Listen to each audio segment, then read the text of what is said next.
I think the importance of IAMP that has to the region is it's not just a business park, it's more about getting a central conurbation of skills and resources. And when you look around the globe, you see a lot of the high-tech companies around the parent OEM. So IAMP for us is a way of trying to build our own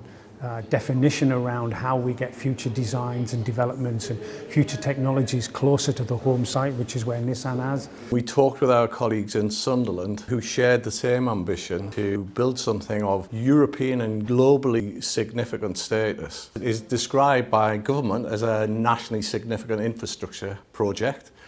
that brings the scale of jobs of 7,000 in its first phase to add to that supply chain and manufacturing hub that we've now established in the North East. Engineering, manufacturing, they're always inventing, they're always innovating,